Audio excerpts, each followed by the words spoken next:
గీతముల్ పాడెదం జయశీలుడావాగు ఓ మా ప్రభువా, జయ గీతముల్ పాడెదం. అవిధేయతతో అవివేకులమై కోల్పోతిమి భాగ్యంబును. అవిధేయతతో అవివేకులమై కోల్పోతిమి భాగ్యంబును. నీ జ్ఞాన ఘనత ఐశ్వర్యములను దయతోడ నొసగీతివి. నీ జ్ఞాన ఘనత ఐశ్వర్యములను దయతోడ నొసగీతివి. జయశీలుడావాగు ఓ మా ప్రభువా, జయ గీతముల్ పాడెదం. జయశీలుడావాగు ఓ మా ప్రభువా, జయ గీతముల్ పాడెదం. శత్రుని ఊరిలో చిక్కిన మాతో నా సొత్తు మీరంటివి. శత్రుని ఊరిలో చిక్కిన మాతో నా సొత్తు మీరంటివి. భయభీతిలోన అభయమునిచ్చి విడిపించితివి మా ప్రభు. భయభీతిలోన అభయమునిచ్చి విడిపించితివి మా ప్రభు. జయశీలుడావాగు ఓ మా ప్రభువా, జయ గీతముల్ పాడెదం. జయశీలుడావాగు ఓ మా ప్రభువా, జయ గీతముల్ పాడెదం. యుద్ధమునాది నిలచుండి చూడుడి, నేనిచ్చు రక్షణలు. యుద్ధమునాది నిలచుండి చూడుడి, నేనిచ్చు రక్షణలు. అని ప్రభు నీవు పోరాడితివి, మా పక్షమందు నీవే. అని ప్రభు నీవు పోరాడితివి, మా పక్షమందు నీవే. జయశీలుడావాగు ఓ మా ప్రభువా, జయ గీతముల్ పాడెదం. జయశీలుడావాగు ఓ మా ప్రభువా, జయ గీతముల్ పాడెదం. క్రీస్తేసు ప్రభులో ప్రతిస్థానమందు విజయోత్సాహముతో మమ్ము. క్రీస్తేసు ప్రభులో ప్రతిస్థానమందు విజయోత్సాహముతో మమ్ము. ఊరేగించుచు మహిమానందుచున్న దేవా స్తోత్రములు. ఊరేగించుచు మహిమానందుచున్న దేవా స్తోత్రములు. జయశీలుడావాగు ఓ మా ప్రభువా, జయ గీతముల్ పాడెదం. జయశీలుడావాగు ఓ మా ప్రభువా, జయ గీతముల్ పాడెదం. క్రీస్తేసు పరిపూర్ణ కృపతో ఈ విశ్వాసతను కనపరచుకొంటివి నీవు. పరిపూర్ణ కృపతో ఈ విశ్వాసతను కనుపరచుకొంటివి నీవు. విడువబడిన మమ్ము వివాహితగా చేసే హల్లెలూయా పాడేదము. విడువబడిన మమ్ము వివాహితగా చేసే హల్లెలూయా పాడేదము. జయశీలుడావాగు మా ప్రభువా జయ గీతముల్ పాడెదం. జయశీలుడావాగు మా ప్రభువా జయ గీతముల్ పాడెదం.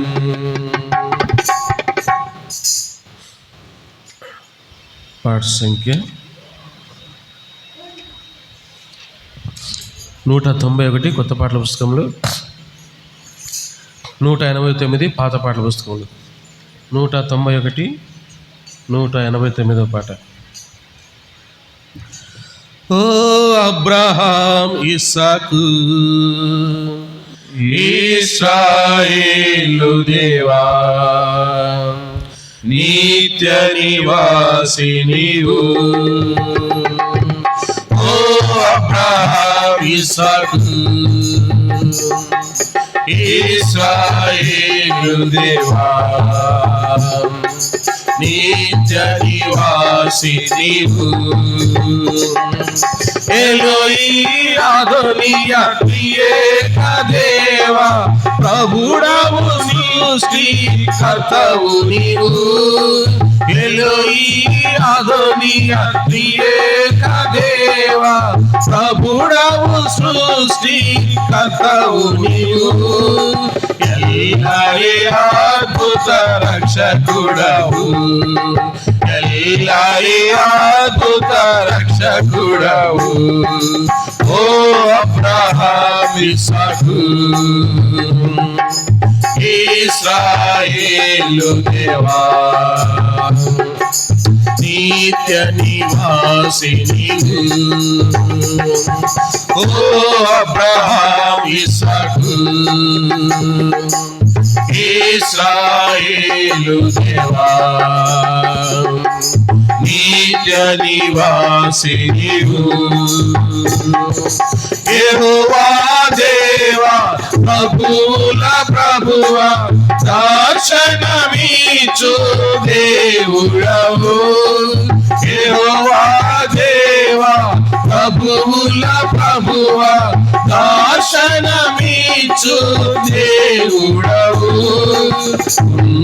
ఉన్నవాడవు నిత్యుడవు, ఉన్నవాడవు నిత్యుడవు. ఓ అబ్రహాం ఇస్సాకు ఇశ్రాయేలు దేవా నిత్య నివాసి నీవు. ఓ అబ్రహాం ఇస్సాకు ఇశ్రాయేలు దేవా నిత్య నివాసి నీవు. యెహోవా ఈరే చూచుకొను వాడవు, యెహోవా రూపే స్వస్థపరచు వాడవు.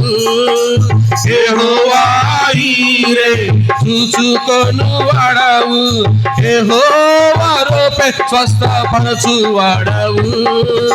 యెహోవా నిసి విజయ ఇచ్చు వాడవు, యెహోవా నిసి విజయ ఇచ్చు వాడవు. ఓ అబ్రహాం ఇస్సాకు ఇశ్రాయేలు దేవా నిత్య నివాసి నీవు. ఓ అబ్రహాం ఇస్సాకు ఇశ్రాయేలు దేవా నిత్య నివాసి నీవు. యెహోవా కాదేశు శుద్ధి చేయువాడవు, యెహోవా షాలేము శాంతి కర్తవు. యెహోవా కాదేశు శుద్ధి చేయువాడవు, యెహోవా షాలేము శాంతి కర్తవు.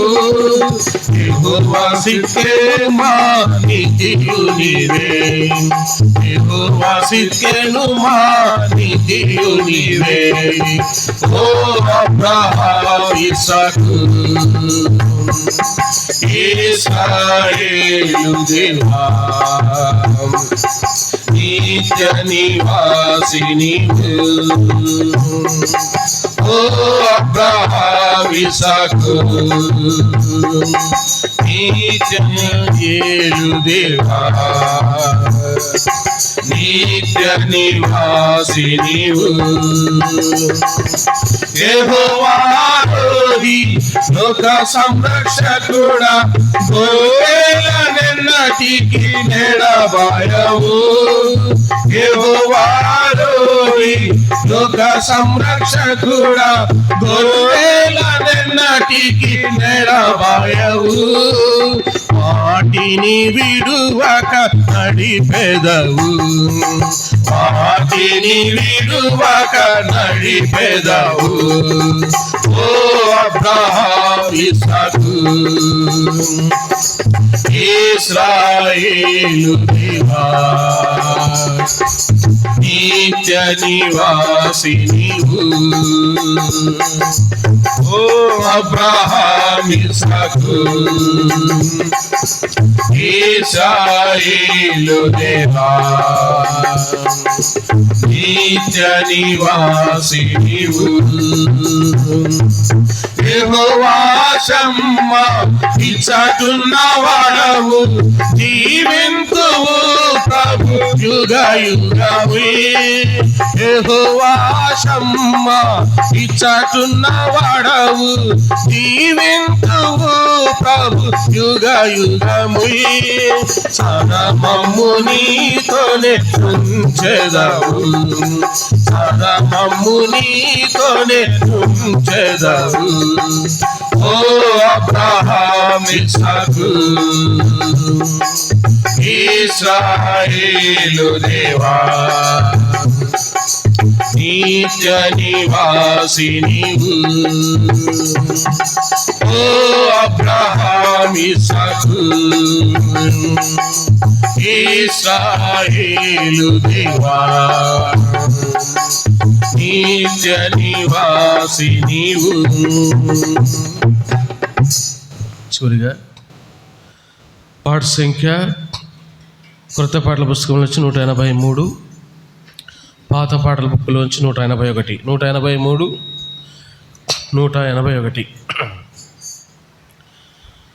విజయుండు క్రీస్తు ప్రభావముతో ఘన విజయుండాయను విజయుండు క్రీస్తు ప్రభావముతో ఘన విజయుండాయను సాతానుని తలను చితుకాదొక్కేను సాతానుని తలను చితుకాదొక్కేను సాదా రాజ్యమేలు విజయుండు క్రీస్తు ప్రభావముతో ఘన విజయుండాయను విజయుండు క్రీస్తు ప్రభావముతో ఘన విజయుండాయను ఓ మరణమాని ముల్లు ఎక్కాడా ఓ సమాధిని విజయమెక్కాడా ఓ మరణమాని ముల్లు ఎక్కాడా ఓ సమాధిని విజయమెక్కాడా సిలువా శక్తితో విరుగొట్టెను సిలువా శక్తితో విరుగొట్టెను విజయుండు సర్వములో విజయుండు సర్వముల భావముతో ఘన విజయుండాయను విజయుండు క్రీస్తు ప్రభావముతో ఘన విజయుండాయను ఉదాగోతాంపు సింహమాయానే గంధమును విప్పాయోగ్యుండు తానే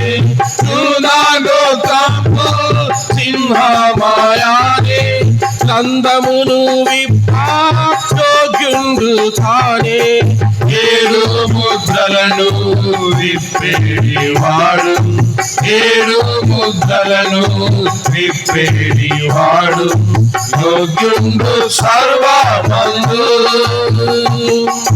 విజయుండు క్రీస్తు ప్రభావముతో ఘన విజయున్నాయను విజయుండు క్రీస్తు ప్రభావముతో ఘన విజయున్నాయను ఆయనే శిరసు తన సంగమునకు మృతులలో నుండి పదముడై లేచే ఆయనే శిరసు తన సంగమునకు మృతులలో నుండి పదముడై లేచే మన ప్రభు యేసే మరణమును గెలిచే మన ప్రభు యేసే మరణమును గెలిచే సర్వములో ప్రాధానుడై విజయుండు క్రీస్తు ప్రభావముతో ఘన విజయున్నాయను విజయుండు క్రీస్తు ప్రభావముతో ఘన విజయున్నాయను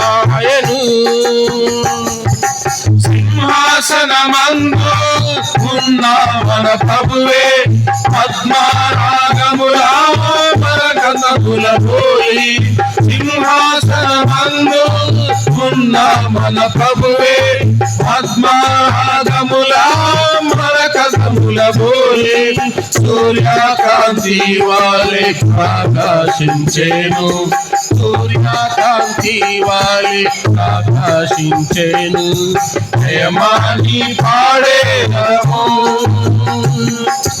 విజయుండు క్రీస్తు ప్రభావము విజయున్నాయను విజయుండు క్రీస్తు ప్రభావముతో ఘన విజయున్నాయను ఆయన ఎదుట సాగిలా పడిని 4 జీవులు పెద్దలందరూ ఆయన ఎదుట సాగిలా పడిని 4 జీవులు పెద్దలందరూ సర్వ సృష్టికి దేవుండవాణి సర్వ సృష్టికి దేవుండవాణి ఆరాధించి మ్రొక్కిరి విజయుండు క్రీస్తు ప్రభావముతో ఘన విజయున్నాయను విజయుండు క్రీస్తు ప్రభావముతో ఘన విజయున్నాయను క్రీస్తు యేసు ద్వారా దేవునికే స్తుతులు విజయమునిచ్చే తన ద్వారా మనకు క్రీస్తు యేసు ద్వారా దేవునికే స్తుతులు విజయమునిచ్చే తన ద్వారా మనకు అధిక విజయము మనకీచు ప్రభువే అధిక విజయము మనకీచు ప్రభువే అందరిలో అతిశయుడు విజయుండు క్రీస్తు ప్రభావముతో ఘన విజయున్నాయను విజయుండు క్రీస్తు ప్రభావముతో ఘన విజయుండాయను సాతానుని తలను చితుకాద్రొక్కేను సాతానుని తలను చితుకాద్రొక్కేను సాదారాజ్యేలు విజయుండు క్రీస్తు ప్రభావముతో ఘన విజయుండాయను విజయుండు క్రీస్తు ప్రభావముతో ఘన విజయుండాయను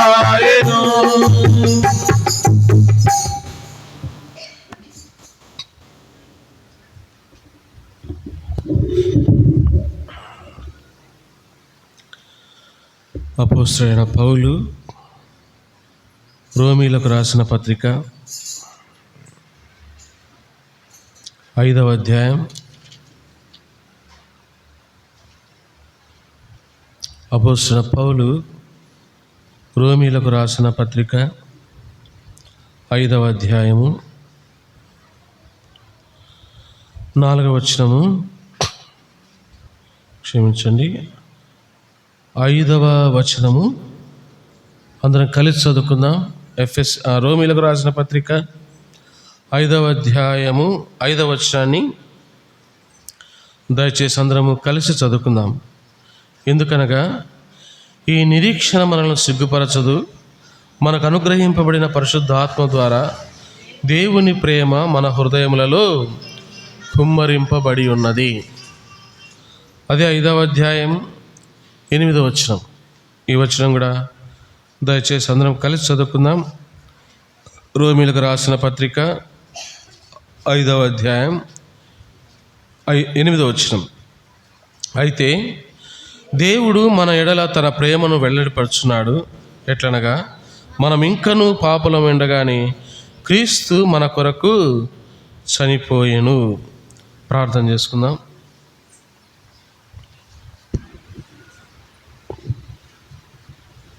ప్రేమగల తండ్రి, మహోన్నతుడైన గొప్ప దేవ, మహిమగల మహారాజా, ఉదయకాల సమయంలో మరొకసారి ప్రభా నీ ఘనమైన మహోన్నతమైన ఉన్నతమైన నామమును బట్టి స్తోత్రములు.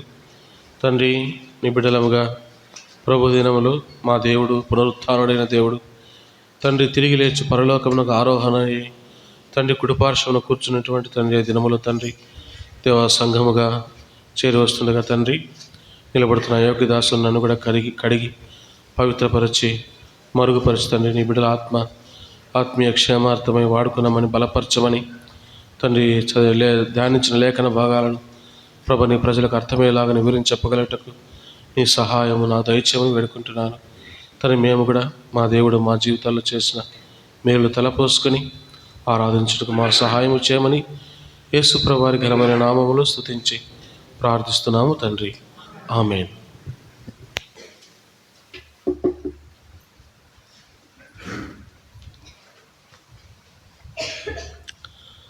రోమీలకు రాసిన పత్రిక 5వ అధ్యాయం 5వ వచనంలో, ఎందుకనగా ఈ నిరీక్షణ మనలను సిగ్గుపరచదు, మనకు అనుగ్రహింపబడిన పరిశుద్ధాత్మ ద్వారా దేవుని ప్రేమ మన హృదయములలో కుమ్మరింపబడి ఉన్నది. ఇక్కడ దేవుడు తన ప్రేమను మనల్ని ఏం చేశాడంట, మన పైన కుమ్మరించినాడు అని చదువుతాను. 8వ వచనంలో, అయితే దేవుడు మన ఎడల తన ప్రేమను వెల్లడి పరుచుచున్నాడు అని చెప్తున్నాడు. అంటే కుమ్మరించినాడు తన ప్రేమను, తర్వాత వెల్లడి చేస్తున్నాడు తన ప్రేమను. యోహాను రాసిన మొదటి పత్రిక 4వ అధ్యాయం. యోహాను రాసిన మొదటి పత్రిక 4వ అధ్యాయం 9-10 వచనాలు. యోహాను రాసిన మొదటి పత్రిక 4వ అధ్యాయం, మనము ఆయన ద్వారా జీవించినట్లు దేవుడు తన అద్వితీయ కుమారుని లోకములోనికి పంపెను. దీని వలన దేవుడు మన యందుంచిన ప్రేమ ప్రత్యక్షపరచబడెను. అంటే చాలు. ఇక్కడ యోహాను రాసిన మొదటి పత్రిక 4:9లో యేసు ప్రేమించిన శిష్యుడు, యేసు ప్రభుని అమితంగా ప్రేమించిన శిష్యుడు ఏం చెప్తున్నాడంటే, దేవుడు తన ప్రేమను మన ఎడల ఏం చేశాడంట, ప్రత్యక్షపరిచినాడు అని చెప్తున్నాడు. రోమీలకు రాసిన పత్రిక 5వ అధ్యాయం 4వ వచనంలో, క్షమించండి 5వ వచనంలో మనం ఏం చదువుకున్నామంటే కుమ్మరించినాడు అని చదువుకున్నాం. అంటే దేవుడు తన ప్రేమను ఏం చేశాడంట, కుమ్మరించినాడు. 8వ వచనంలో తన ప్రేమను ఏం చేసినాడు, వెల్లడిపరిచినాడు. యోహాను రాసిన మొదటి పత్రిక 4వ అధ్యాయంలో ప్రత్యక్షపరిచినాడు. ఎలా ఆ దేవుడు మన ఎడల తన ప్రేమను వెల్లడి చేసినాడు, ఎలా దేవుడు తన ప్రేమను మన విషయంలో ప్రత్యక్షపరిచినాడు, ఎలా దేవుడు మన విషయంలో వెల్లడి చేసినాడు అంటే ఎలా చెప్పగలం? ప్రేమ, ఒక వ్యక్తి మనల్ని ప్రేమిస్తున్నాడంటే అర్థమే ఎలా చెప్పగలం? ఒక వ్యక్తిని మనం ప్రేమిస్తున్నాడని. ఒక భర్త భార్యను అమితంగా ప్రేమిస్తుంటే ఏం చేస్తాడు? తను కష్టపడినా సరే భార్యను సంతోషపెట్టాలి, సుఖపెట్టాలని, తన మనసు బాధ పెట్టకూడదని ఏం చేస్తాడు? ప్రయత్నం చేస్తాడు. నిజమైన తండ్రి బిడ్డలు బిడ్డల పట్ల ఏం చేస్తాడు? తన రెక్కలు ముక్కలు చేసుకొని ఎండనక వర్షమనక రాత్రనక పగలనక కష్టపడి తన బిడ్డలకి కొరకై సంపాదించుకొని వచ్చి ఆయా రకాల వస్తువులు ఆ బిడ్డ ముందు పెట్టినప్పుడు తను పడ్డ కష్టమంతా ఏమైపోతుంది? ఆ తండ్రికి ఏమైపోద్ది? ఎంతో కష్టపడి ఉంటాడు. కష్టపడి రెక్కలు ముక్కలు చేసుకొని సంపాదించుకొని డబ్బు, ఆ సంపాదించిన డబ్బుతో తన బిడ్డకి ఇష్టమైన వస్తువులు ఏదైనా తెచ్చి ఆ బిడ్డ ముందు పెట్టినప్పుడు అవి చూసి ఆ బిడ్డ సంతోషపడుతున్నప్పుడు ఆ తండ్రికి ఏ విధంగా ఉంటుంది? ఎంత సంతోషం కదా! తను పడ్డ కష్టమంతా ఏం చేస్తాడు? మర్చిపోతాడు. ఒక తల్లి నవమాసాలు అంటే ఎన్ని మాసాలు? 9 మాసాలు, ఈ మధ్యకాలంలో 10 మాసాలు కూడా ఉన్నాయి, జరుగుతున్నాయి, అది వేరే విషయం అనుకోండి. 9 మాసాలు గర్భము ధరించి మోసి జాగ్రత్తలు తీసుకొని ఆపరేషన్ కాకుంటే భయంకరమైన నొప్పులతో బాధపడుతూ బిడ్డను కన్న తర్వాత ఆ బిడ్డను చూసి తల్లి ఏం చేస్తుంది? ఆ బాధనంతా ఏం చేస్తుంది? పడిన బాధంతా, మోసిన భారం అంతా ఒక్క క్షణంలో ఆ బిడ్డను చూస్తేనే ఏమైపోతుంది? మాయమైపోయి ఎక్కడ లేని సంతోషం వస్తుంది. వాడు బిడ్డ అని బయటకు వస్తానే తల్లికి ఏమనిపిస్తుంది? ఎక్కడ లేని ఆనందం. ఎందుకు చెప్తున్నా అంటే, నువ్వు బిడ్డను ప్రేమిస్తే 9 మాసాలైనా కాదు 20 మాసాలైనా మోయగలవు, బిడ్డను కనగలవు. నిజమైన తండ్రి తన బిడ్డలను ప్రేమిస్తే ఆ బిడ్డల కొరకు ఏమైనా చేయగలడు. ఒక భర్త భార్యను ప్రేమిస్తే తన భార్య సుఖ సంతోషాల కోసము ఆ భర్త ఏమైనా చేయగలిగి తన భార్యను సంతోషపెట్టగలడు. ఇది లోక సంబంధమైన ప్రేమ అయితే, దేవుడు కూడా తన ప్రేమను మన ఎడల ఎలా వెల్లడి చేసినాడు, ఎలా ప్రత్యక్షపరిచినాడు, ఎలా కుమ్మరించినాడు. దేవుడు తన ప్రేమను మన ఎడల కుమ్మరిస్తూ వచ్చాడు. ఎలా చూడండి, ఆ ప్రేమకు దైవ సంబంధమైన ప్రేమ మన ఎడల ప్రత్యక్షపరచబడిందంటే ఎలా ప్రత్యక్షపరచబడింది? యోహాను రాసిన మొదటి పత్రిక 4వ అధ్యాయం 19వ వచనం, ఆయనే మొదట మనల్ని ప్రేమించెను గనుక మనము ప్రేమించుచున్నాము. ఏమిటంటే ఇక్కడ దేవుడే మనల్ని ఏం చేశాడు? మొదట ప్రేమించినాడు, తన ప్రేమను కుమ్మరించినాడు, తన ప్రేమను వెల్లడిపరిచినాడు, తన ప్రేమను ప్రత్యక్షపరిచినాడు. మనము దేవుని ప్రేమించినామనే దేవుడు మనల్ని ప్రేమించాడా? సో ఒక సామెత ఉంది. ఏం సామెత? ఇదిగోమ్మ తీయగూర అంటే రాదు మీకు, ఇదిగోమ్మ పుల్లగూర అంటారంట. లేకపోతే ఆమె పెట్టండి ఏం పెట్టదు, ఆమె ఉప్పు వేసిన ఊరు బిన్ను కూడా ఉప్పు పెట్టదు, మనం ఎందుకు పెట్టాలంటాం. అవునా కదా చెప్పండి? అంత ఉప్పు పెట్టదు, చూసి ఒకరికి కూడా పొరక పుల్ల కూడా పోనీదు, మనం ఎందుకు పెట్టాలి ఆమెకి అని పంతం పెట్టుకొని భీష్మించుకొని కూర్చుంటాం.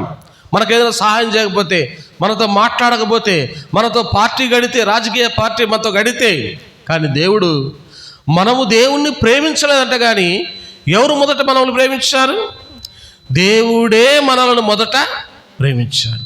ప్రేమించి తన ప్రేమను వెల్లడి చేశాడు, ప్రేమించి తన ప్రేమను ప్రత్యక్షపరిచినాడు, ప్రేమించి తన ప్రేమను కుమ్మరిస్తూ వచ్చాడు. ఎట్లా కుమ్మరించినాడు? ఎట్లా ప్రత్యక్షపరిచినాడు? ఎలా వెల్లడిపరిచినాడు? చూడండి, అది యోహాను రాసిన మొదటి పత్రిక 4వ అధ్యాయం. యోహాను రాసిన మొదటి పత్రిక 4వ అధ్యాయము 8వ వచనం, దేవుడు ప్రేమస్వరూపి, ప్రేమ లేనివాడు దేవుని ఎరుగడు. మనము ఆయన ద్వారా జీవించినట్లు దేవుడు తన అద్వితీయ కుమారుని లోకములోనికి పంపెను. దీని వలన దేవుడు మన యందు ఉంచిన ప్రేమ ప్రత్యక్షపరచబడెను.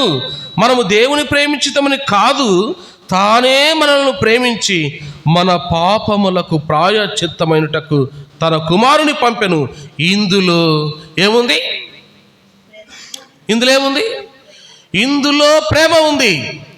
దేవుడు లోకమును ఎంతో ప్రేమించినాడంటే, దేవుడు ఈ లోకంలో ఉన్న ప్రజలను ప్రేమిస్తున్నాడంటే, దేవుడు ఈ లోకంలో ఉన్న వారిని అధికంగా ప్రేమిస్తున్నాడంటే, తన ప్రేమను ప్రత్యక్షపరిచాడంటే, వెల్లడి చేశాడంటే, కుమ్మరించాడంటే, ఎలా కుమ్మరించాడు? బంగారిచ్చా, వెండినిచ్చా, ఆడవాళ్ళకు పట్టు చీరలిచ్చా, మగవాళ్ళకు ఖద్దరు చొక్కాలు ఇచ్చా, కార్లు ఇచ్చా, బీరువాలు ఇచ్చా. దేన్నిచ్చా దేవుడు నీ ఎడల ప్రేమను ప్రత్యక్షపరిచాడంటే, దేనినిచ్చా దేవుడు నీ కొరకు ఆ ప్రేమను వెల్లడి చేశాడంటే, సాక్షాత్తు తన కుమారుణ్ణే నీ కొరకు అప్పగించినాడు. సాక్షాత్తు ఆ దేవుణ్ణే నీ కొరకు ఆ దేవుడు ఏం చేశాడు? అప్పగించినాడు. అందుకని ఇక్కడ ఏం రాయబడి ఉంది? మనము ఆయన ద్వారా జీవించినట్లు దేవుడు తన అద్వితీయ కుమారుని లోకములోనికి పంపెను. దీని వలన దేవుడు మన యందుంచిన ప్రేమ ఎలా తెలుసుకోగలం? దేవుడు మనల్ని ప్రేమించాడని. 10వ వచనంలో, మనము దేవుని ప్రేమించుదామని కాదు, తానే మనల్ని ప్రేమించి మన పాపములకు ప్రాయశ్చిత్తమైనటకు తన కుమారుని పంపెను. ఇందులో ఏముంది? ప్రేమ ఉంది. ఎలా తెలుసుకోగలం దేవుడు లోకాన్ని ప్రేమించాడని? ఎలా తెలుసుకోగలం దేవుడు మనల్ని తన ప్రేమను ప్రత్యక్షపరిచాడంటే, తన ప్రియ కుమారుణ్ణి ఈ లోకానికి మానవాకారములో ఒక కన్యక గర్భమున పుట్టేటట్లు చేస్తూ వచ్చాడు. అక్కడేమన్నాడు? మన పాపములకు ప్రాయశ్చిత్తమైనటకు తన కుమారుని పంపాను. ఎలా పంపించాడు తన కుమారుని? కోటేసి, బూటేసి, కారిచ్చి, ఆ చేతికి 4 ఉంగరాలు, ఈ చేతికి 4 ఉంగరాలు, తలపైన ఒక పెద్ద కిరీటం పెట్టి రారాజుగా వచ్చినాడా దేవుడు? ఒక ప్రధానమంత్రిగా వచ్చినాడా దేవుడు? ఒక అమెరికా అధ్యక్షుడిగా వచ్చాడా దేవుడు? కాదండి. ఎలా వచ్చినాడు? ఒక ఎన్నిక లేని సామాన్య కుటుంబంలో జన్మిస్తూ వచ్చినాడు. తన ప్రేమను ఎలా ప్రత్యక్షపరిచాడంటే, నీ పాపములకు ఆ దేవుడే ప్రాయశ్చిత్తమైపోవటకు ఈ లోకానికి వచ్చినాడు. ఇందులో ఏముందంట? ప్రేమ ఉంది. ఊరికే ఐ లవ్ యూ అంటే ఏం లాభం చెప్పండి? భార్య కాడికి పోయి ఒక రోజా పువ్వు తీసుకొని ఐ లవ్ యూ అంటే ఏం లాభం? సంపాదించి పెట్టకపోతివి, అన్నం పెట్టకపోతివి, చీర కొనిగిపోతివి, సరైన సంతోషాన్ని ఇవ్వకపోతివి, అవునా కదా? ఊరికే పువ్వు తీసిపోయి ఐ లవ్ యూ అంటే ఆ భార్య ఏమంటుంది? ఎవరు నాశనం అయిపోతారో అంటది, ఒకటే మాట. అవునా కదా? దేవుడు ఎలా ప్రత్యక్షపరిచాడు తన ప్రేమని? ఎలా ప్రత్యక్షపరిచినాడు? తన ప్రియ కుమారుణ్ణి మన కొరకు ఏం చేశాడంట? అప్పగించాడు. దేనికోసం? మన పాపములకు ప్రాయశ్చిత్తమైన కొరకు. చూడండి ఎలాంటి ప్రేమ ఈ దేవుడు చూపించిన ప్రేమ అంటే, రోమిలకు రాసిన పత్రిక 5వ అధ్యాయం 5వ వచనంలో 5వ అధ్యాయం 8వ వచనంలో మనం ఏం చదువుకున్నామంటే, దేవుడు తన ప్రేమను మన హృదయంలో కుమ్మరించాలని చదువుకున్నాం. 8వ వచనంలో దేవుడు తన ప్రేమను మన ఎడల వెల్లడిపరిచినాడని చదువుకున్నాం. అయితే దేవుడు తన ప్రేమను ఎలా వెల్లడిపరిచినాడు, ఎలా కుమ్మరించినాడు ఇక రాయబడింది. చూడండి 6వ వచనంలో, రోమా 5:6, ఎలయనగా మనం ఇంకా బలహీనులమై ఉండగా క్రీస్తు యుక్త కాలమున భక్తిహీనుల కొరకు చనిపోయాను. ఎలాంటి ప్రేమ ఇది? ఎలాంటి ప్రేమ చెప్పండి? ఎవరిని ప్రేమించాడు దేవుడు? బలహీనులుగా ఉన్నవారిని. ఎవరిని ప్రేమించాడు దేవుడు? భక్తిహీనులను. ఎలాంటి వారిని?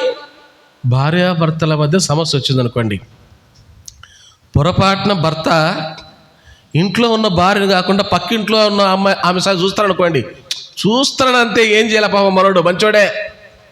ఎవరు? భర్త మహాశయుడు మంచోడే, చూస్తాడంతే. ఏమండి భార్య ఏం చేస్తుంది? ఇంకా మీకు అనుభవం లేదా? ఏం చేస్తుందండి? బువ్వలే నీళ్ళులే. ఇంకా రకరకాల అనుమానాలు పెంచుకొని వాడు ఏం చేస్తుంది? కోపలి అంతే వాడు ఇంకా. అవునా?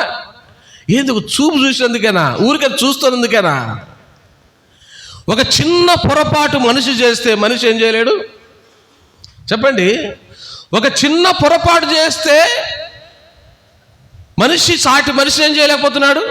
ప్రేమించలేకపోతున్నాడు, క్షమించలేకపోతున్నాడు, దగ్గరకు తీసుకోలేకపోతున్నాడు, తన హృదయాల్లో ఉండే ఆప్యాయతను కుమ్మరించలేకపోతున్నాడు. మరి దేవుడు ఎలా ప్రత్యక్షపరిచినాడు, ఎలా వెల్లడిపరిచినాడు, ఎలా కుమ్మరించాడు తన ప్రేమనంటే, ఏలయనగా మనం ఇంకను ఏమై ఉన్నాం? మనం ఇంకా బలహీనులం, మనం ఇంకా భక్తిహీనులుగా ఉన్నప్పుడు తన ప్రేమను దేవుడు ఏం చేశాడంట? వెల్లడిపరుస్తూ వచ్చాడు, కుమ్మరిస్తూ వచ్చినాడు. చూడండి, కీర్తన గ్రంథం 106వ అధ్యాయం. కీర్తన గ్రంథంలో నుంచి 106వ కీర్తన. ఏంది భక్తిహీనత అంటే? 106వ కీర్తన 6వ వచనం. 106వ కీర్తన 6వ వచనం. మా పితరుల వలనే మేము పాపము చేసితిమి, దోషములు కట్టుకొని భక్తిహీనులమైతిమి. మనిషి ఎప్పుడు భక్తిహీనుడవుతాడంటే, ఇక రాయబడింది, పాపము చేసి దోషములు కట్టుకొని మనిషి ఏమవుతాడంట? భక్తిహీనుడు. చాలామంది భక్తి భక్తి భక్తి అనే ముసుగులో లేనిపోని పాపములను చేసి మాకు భక్తి ఉందంటే అది భక్తి కాదు. ఏంటది? భక్తిహీనత. అది భక్తి అంటే సాటి మనిషికి అపాయం కల్పించదు. నీలో భక్తి ఉందంటే సాటి మనిషికి కీడు రప్పించదు. అది భక్తి. దేవునికి ఏదైతే ఇష్టమో అదే చేస్తాడు, దాన్నే భక్తి అంటారు. మనిషి తనకి ఇష్టం వచ్చింది చేస్తూ నేను దేవుని యందు భక్తి కలిగి ఉన్నాడంటే దాన్ని భక్తిహీనత అంటారు. దేవుడు అంటున్నాడు ఇక్కడ 106వ కీర్తన 6వ వచనంలో, మా పితరుల వలనే మేమేం చేశాం? పాపం చేసితిమి, దోషములు కట్టుకొని భక్తిహీనుల అయితిమి. కాబట్టి పాపము చేసి దోషము చేసి మనం ఏమైనా భక్తిహీనులము. ఏమైపోయినాం? భక్తిహీనులం అయిపోతూ వచ్చినాం. 36వ కీర్తన 36వ కీర్తన 1వ వచనం. భక్తిహీనుల హృదయములో అతిక్రమము దేవోక్తి వలె పలుకుచున్నది. 36 1వ వచనం. భక్తిహీనుల హృదయములో అతిక్రమము దేవోక్తి వలె పలుకుచున్నది, వాని దృష్టి ఎదుట దేవుని భయము బొత్తిగా. చర్చికి వచ్చేవాడైనా చర్చికి రాకపోయినాడైనా ఒక మనిషి భక్తుడు, భక్తిహీనుడు, భక్తిపరుడు, భక్తి లేనివాడంటే ఎలా చెప్పగలం? దైవ సంబంధమైన భక్తి నీలో ఉందంటే నువ్వేం చేస్తావు? దేవునికి భయపడతావు. అందుకని ఏముంది? వాని దృష్టి ఎదుట దేవుని భయము ఎలా లేదంట? బొత్తిగా లేదు. అంటే నువ్వెవరు కాదు? భక్తుడి కాదు. ఏమని? భక్తిహీనుడు. అంటే దేవుని భయము లేనివాడు, పాపము చేసేవాడు, దోషం చేసేవాడు దేవుని ఎదుట ఏ విధంగా ఉన్నాడు? భక్తిహీనుడుగా ఉన్నాడు. కాబట్టి దేవుడు ఎవరి ఎడల తన ప్రేమను ప్రత్యక్షపరిచినాడు? దేవుడు ఎవరి ఎడల తన ప్రేమను వెల్లడిపరిచినాడు? దేవుడు ఎవరి ఎడల తన ప్రేమను కుమ్మరించినాడు మన హృదయాల్లో అంటే ఎవరి ఎడలంట?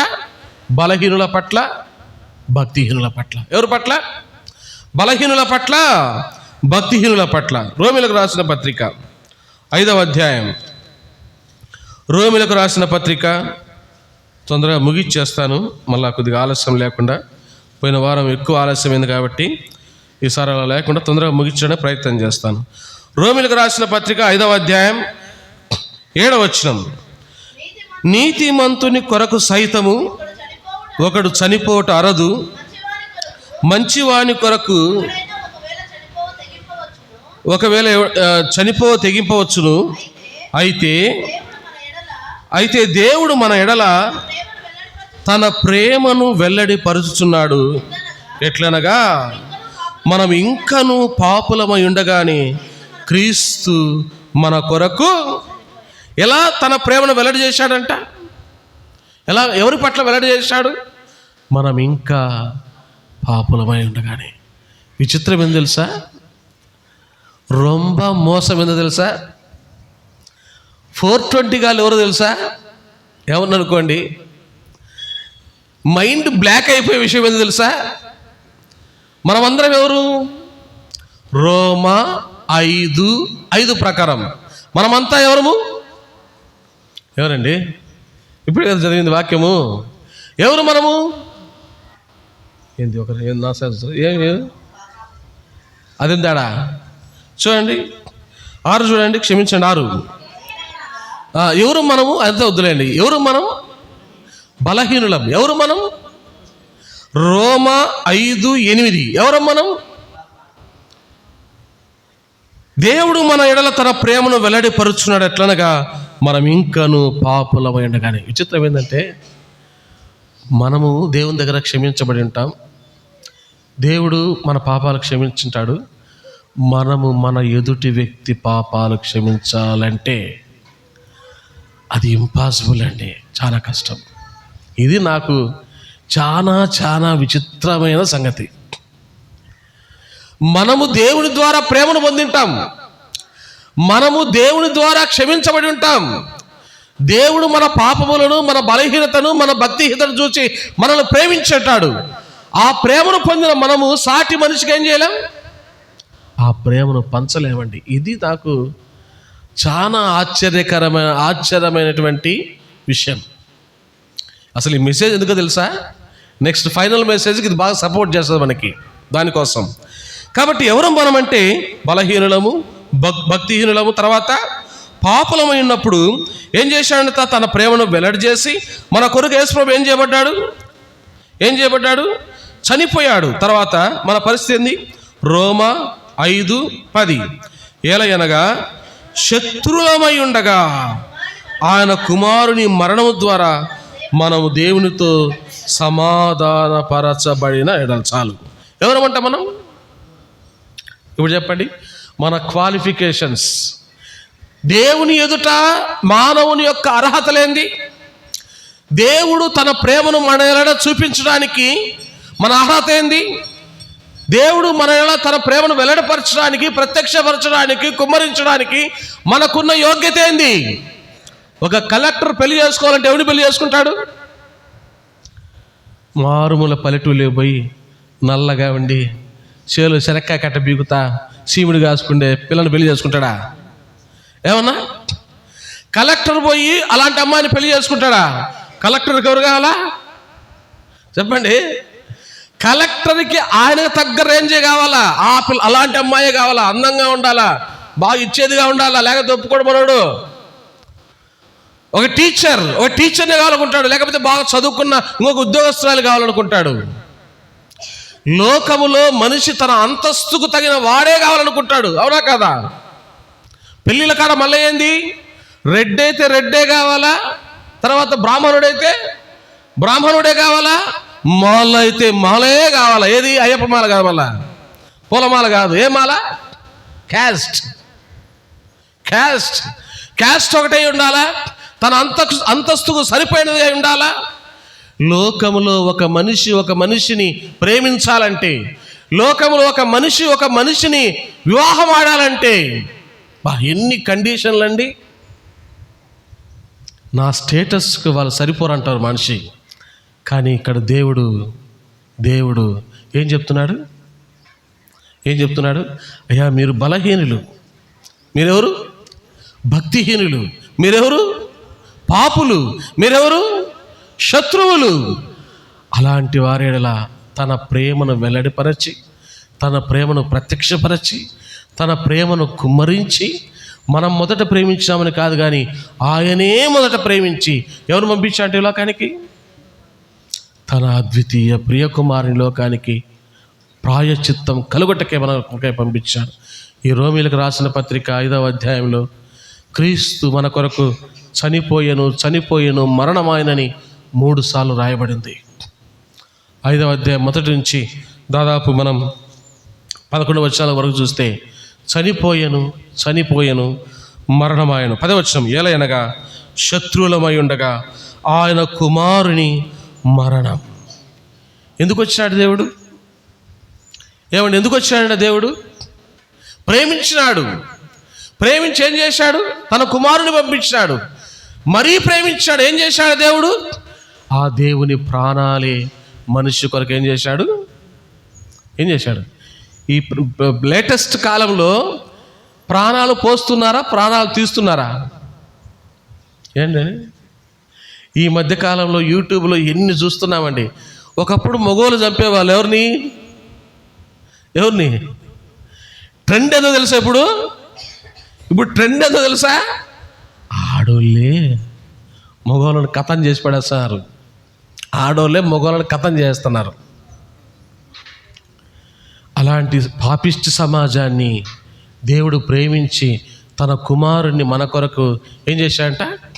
మరణానికి అప్పగిస్తూ వచ్చాడు. తర్వాత ఇలా చేయడం ద్వారా దేవుడు మనకు చేసిన మేలు ఏంటంటే చూడండి, 3 విషయాలు మనం చూసుకొని ఆరాధనలకు ప్రవేశిస్తాం. సమయం లేదు కాబట్టి 5వ అధ్యాయం, రోమీయులకు రాసిన పత్రిక 5వ అధ్యాయం 9వ వచనం. కాబట్టి ఆయన రక్తం వలన ఇప్పుడు నీతిమంతులుగా తీర్చబడి మరింత నిశ్చయముగా ఆయన ద్వారా ఉగ్రత నుండి రక్షింపబడుదుము. కాబట్టి దేవుడు మన ఎలా తన ప్రేమను వెల్లడిపరచి, ఆ దేవుడే ఈ లోకానికి వచ్చి మాట్లాడకూడదు అక్క. దేవుడే తన ప్రేమను మన వెల్లడిపరచి, ప్రత్యక్షపరిచి, కుమ్మరించి, తన కుమారుని పంపించి, ఆ కుమారుని సిలువకు అప్పగించి ఏం చేశాడంటే అప్పుడు మనల్ని నీతిమంతులుగా తెచ్చినాడు. ఏం చేశాడు? రాబోయే ఆ భయంకరమైన ఉగ్రత నుండి మనకేమిచ్చినాడు? రక్షణ ఇచ్చినాడు. ఎందుకు ఆరాధన చేయాలా? ఒకసారి తలపోసుకో. నీ దేవుడు నీ ఎడల ప్రత్యక్షపరిచిన ప్రేమను నీ దేవుడు మాట్లాడకూడదు. ఒక్కసారి మందిరంలోకి వస్తే ఎవరు మాట్లాడకూడదు? మాట్లాడకూడదు ఎవరు? మీకు అంతగా బిజీగా ఉంటే బయటికి పోయి మాట్లాడుకొని మళ్ళీ వచ్చి కూర్చోండి. దానికి ఇబ్బంది ఏం లేదు. దేవుని మందిరంలోకి వచ్చిన తర్వాత దయచేసి మాట్లాడద్దండి. పిల్లలు ఎవరైనా మాట్లాడుతుంటే అల్లరి చేస్తుంటే దయచేసి వాళ్ళు కొట్టకుండా బుజ్జగించి బయటకు తీసుకొని మళ్ళీ లోపల తీసుకొని లాలీపప్పు కురుకురే తీసుకొచ్చి పెట్టి మళ్ళీ లోపల కూర్చోండి. దేవుని మందిరంలో మనం జాగ్రత్తగా ఉండాలి, మాట్లాడకూడదు. కాబట్టి ఎలా తన ప్రేమను మన వెల్లడిపరిచాడు, ప్రత్యక్షపరిచాడు, కుమ్మరించాడు అంటే తన కుమారుణ్ణి మన కోసం పంపించాడు. మన కొరకు రక్తం కాచేట్టు చేశాడు, చనిపోయేటట్లుగా చేశాడు. మనం ఏం చేశాడంటే దాని ద్వారా నీతిమంతులుగా చేశాడు. ఏం చేశాడు? రెండవదిగా ఉగ్రత నుండి మనకి రక్షణ ఇచ్చాడు. మూడవదిగా ఒక మాట చూసుకుని ముగిచ్చేస్తాను, సమయం లేదు కాబట్టి. రోమా 5:10 ఏలైనగా శత్రువులమై ఉండగా ఆయన కుమారుని మరణం ద్వారా మనము దేవునితో సమాధానపరచబడిన వారమై ఆయన జీవించుట చేత మరి నిశ్చయముగా రక్షింపబడుదుము. అంటే దేవునితో ఇప్పుడు శత్రువుకు సమాధానం ఉంటుందండి. సమయం లేదు కాబట్టి చాలా విషయాలు మీకు చెప్పలేదు. శత్రువుకు సమాధానం ఉంటుందా? చెప్పండి. ఏమంత మీరు అంత సీరియస్గా చూస్తున్నారే? ఒక శత్రువుకు సమాధానం ఉంటుందా? ఉండదు. ఏదైనా చిన్న పొరపచ్చు వస్తే కొన్ని సంవత్సరాలు మాట్లాడుకోరు. ఇంట్లో కూడా భార్య భర్తలకు తేడా వచ్చింది అనుకోండి, పిల్లలు అనుకోండి ఏం చెప్తారు? పోయి నాన్న చెప్పు, ఆడ కూడి మీద చేసి పెట్టినా పోయి పెట్టుకొని తినమను, తిని పండుకోమను. మాటలు ఉండవు, మాట్లాడుకోవాలని ఉండవు, పెట్టడాలు ఉండవు, పెట్టించుకోవడాలు ఉండవు. అవునా? ఎవరు మనం దేవునికి? ఎవరం? శత్రువులం, దేవునితో సమాధానము లేని వారం. అయితే తన ప్రియకుమారుని లోకానికి పంపించి తన ప్రేమను ప్రత్యక్షపరిచి వెల్లడి చేసి మన హృదయాల్లో కుమ్మరించి తన ప్రియకుమారుని మరణం ద్వారా శత్రువులమైన మనల్ని ఆ ఉగ్రత నుండి రక్షించి మనల్ని దేవునితో ఏం చేశాడంట? సమాధానపరిచాడు. ఇప్పుడు దేవునితో మనకేంటి? సమాధానం. అందుకని చివరి వచనం నేను చదివి ముగిచ్చేస్తాను. అంతేకాదు, మన ప్రభు అయిన యేసుక్రీస్తు ద్వారా మనము దేవుని యందు అతిశయపడుచున్నాము. ఆయన ద్వారానే మనము ఇప్పుడు సమాధాన స్థితి పొంది ఉన్నాం. కాబట్టి దేవునితో మనకేమొచ్చింది? సమాధానం. ఉగ్రత నుండి మనకేమొచ్చింది? రక్షణ. మనల్ని దేవుడు ఏం చేస్తా వచ్చినాడు? నీతిమంతులుగా. ఎలాంటి వారిని? బలహీనులను, భక్తిహీనులను, శత్రువులను, పాపలమై ఉండగా ఆ దేవుడు మన ఎడల తన ప్రేమను ప్రత్యక్షపరిచి, కుమ్మరించి, వెల్లడి చేసి, తన కుమారుని పంపించి, ఆ దేవుని యొక్క మరణం ద్వారా ఆ ప్రేమను మన ఎడల ఏం చేశాడు? ప్రత్యక్షపరిచాడు. ఆ దైవ సంబంధం ప్రేమను మనం తలపోసుకుంటూ ప్రభుని ఆరాధన చేస్తాం. దయచేసి గమనించండి, ఆరాధించే వాళ్ళు 2 లైన్లు ఆరాధన చేయాలి. లేకపోతే నేను 4 స్టాప్ చేస్తా, మీ ఇష్టం. తర్వాత 2 లైన్లు. మళ్ళీ సువార్త ఉంది, భోజనాలు అవన్నీ ఉన్నాయి. కాబట్టి ఈ వారం సాధ్యమైనంత వరకు తొందరగా ముగిచ్చేస్తాను. మీరు కూడా నాకు సహకరించాలా. ఎక్కువగా మీరు ఆరాధించకుండా క్లుప్తంగా ఆరాధించచ్చు. దయచేసి లేచిన పడుకుందాం. లేచిన పడుకునే పాట పాడుకునే సందర్భంలో సండే స్కూల్ పిల్లలు సండే స్కూల్కి వెళ్తారు.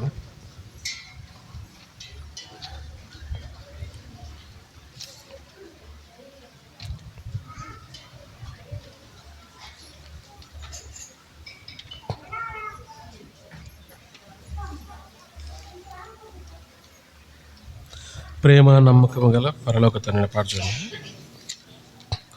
ప్రేమ నమ్మకము గల 159 కొత్త పాటల పుస్తకంలో 159, పాత పాటల పుస్తకంలో 157.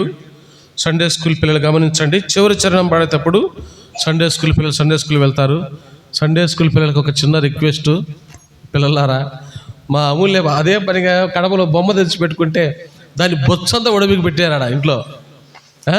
పిల్లలు కొద్దిగా జాగ్రత్తగా ఆ వస్తువులు ఏం పాడు చేయకుండా కొద్దిగా మీరు జాగ్రత్తగా ఉండండి. సండే స్కూల్ టీచర్ కొద్దిగా గమనించండి. 159, 157 చివరి చరణం పాడేటప్పుడు సండే స్కూల్ పిల్లలు సండే స్కూల్ వెళ్తారు. మొదటి చరణం, చివరి చరణం. ప్రేమ నమ్మకము గల పరలోక తండ్రి తన కుమారుని పంపేను, రక్తము చిందించి మా పాపము కడుగా సిలువపై అర్పించెను, సిలువపై అర్పించెను. త్యాగా సహిత ప్రేమ చూపి నెరవేర్చేతానా నిబంధనను, త్యాగా సహిత ప్రేమ చూపి నెరవేర్చేతానా నిబంధనను. మనలాను తానే నిర్మించే గనుక మనలాను ప్రేమించెను, మనలాను తానే నిర్మించే గనుక మనలాను ప్రేమించెను, మనలాను ప్రేమించెను. ప్రేమ నమ్మకము గల పరలోక తండ్రి తన కుమారుని పంపేను, రక్తము చిందించి మా పాపము కడుగా సిలువపై అర్పించెను, సిలువపై అర్పించెను. చిన్న మాట, చిన్న సండే స్కూల్ టీచర్స్ ఎవరైనా కానీ, దైవ సేవకురాలు కావచ్చు, ఎవరైనా కావచ్చు, మీ క్లాస్ ఉన్నప్పుడు మొదట మీరు సండే స్కూల్ పిల్లల్ని లైన్లో నిలబెట్టండి. పెద్ద పిల్లలు మీరు చాలా అల్లరి చేస్తున్నారని తెలుస్తూ వస్తుంది, అల్లరి చేయకూడదుమా. వారి లైన్లో మీరు నిలబెట్టిన తర్వాత మాట్లాడకుండా మందిరంలో పంపించండి. అక్క, గత 3 వారాల క్రితము బల దగ్గర ప్రార్థన చేస్తున్నాను, ఏమి అల్లరి చేస్తారంటే అంత అల్లరి చేస్తున్నారు. ఏ ఒక్కరు లేచి కూడా వాళ్ళని అదమాయించలేదు. కాబట్టి దయచేసి సండే స్కూల్ టీచర్స్ పిల్లలకు కొద్ది క్రమశిక్షణ నేర్పించవలసిందిగా ప్రేమతో మనవి చేస్తున్నాను. చివరి చరణం పాడేటప్పుడు సండే స్కూల్ పిల్లలు సండే స్కూల్కి వెళ్తారు. ఆత్మ శరీర ప్రాణములను అర్పించి ప్రభును స్తుతింతము, ఆత్మ శరీర ప్రాణములను అర్పించి ప్రభును స్తుతింతము. హల్లెలూయా స్తుతి మహిమ ఘనత ఎల్లప్పుడు ప్రభుకే. హల్లెలూయా ప్రభు స్తుతి ఘనత ఎల్లప్పుడు ప్రభుకే, ఎల్లప్పుడు ప్రభుకే. ప్రేమ నమ్మకము గల పరలోక తండ్రి తన కుమారుని పంపేను, రక్తము చిందించి మా పాపము కడుగా సిలువపై అర్పించెను, సిలువపై అర్పించెను. దయచేసి కూర్చోనండి. దయచేసి చాలా క్లుప్తంగా ఆరాధించి సహకరించవలసిందిగా ప్రేమతో మనం చేస్తున్నాను.